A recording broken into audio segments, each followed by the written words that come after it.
I would be remiss if I did not ask you how COVID has affected you guys, what you guys have done to kind of maybe from a work from home standpoint, or how that has affected even the call types and the different types of channels that are coming in.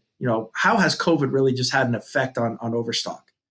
It's been a transformational year, and I don't know how else to put it. So if we could roll back time and look at April and March, we had a lot of plans in the work, a lot of priorities, and as soon as the lockdown happened, the best way I look at it is all of America, the entire society, the role of their home transformed for them. Their home became this sanctuary, this haven, this safe place. It also functionally became their classrooms, their offices.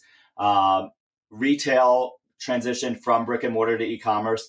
So being at the nexus of selling home goods on e-commerce, within hours, within days, our business doubled in growth. And it's great that we have a website that could double in growth without missing a beat.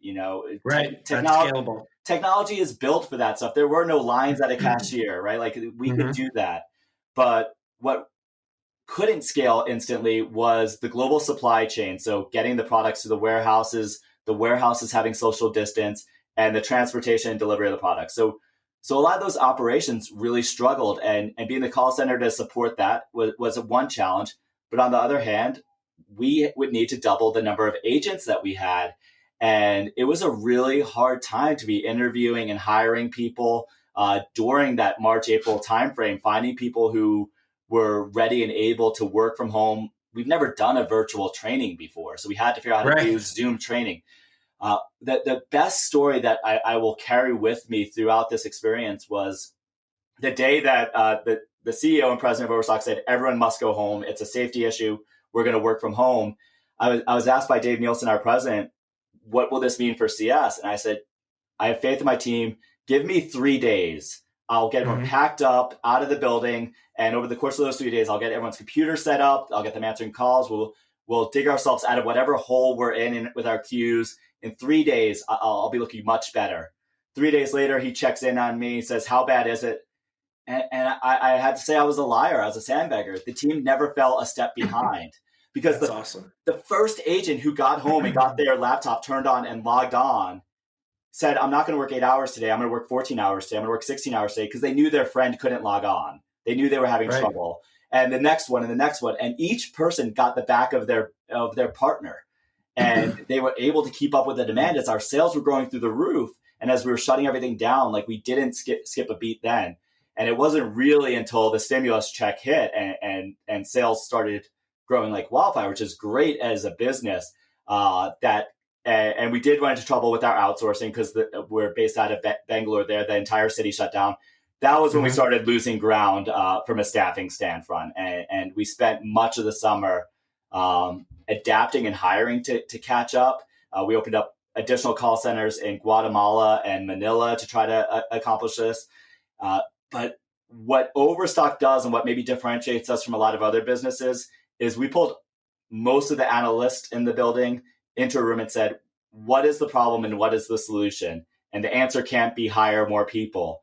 And we pulled the dev teams and the product managers into the room and said, what is the problem? What is the solution? And we found new ways to automate and new ways to offer self-service, new ways to bulk address concerns.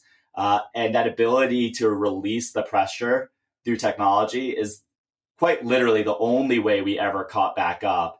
And we came out of August well-staffed, looking super confident going into the holiday season. So even that initial question about the holiday staffing, we were coming in at, jet burner speed into the holiday, that staffing wasn't our biggest fear. It was the unknown of everything was our biggest concern.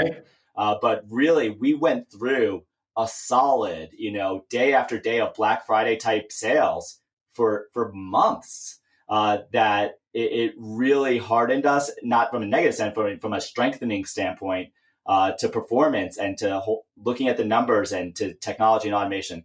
So I wouldn't have wanted it to happen the way it happened. I wish we could have had some notice and planning for it, but super proud of the team and the company as the whole. And I will say I spent time on hold with various with call centers, Delta and others.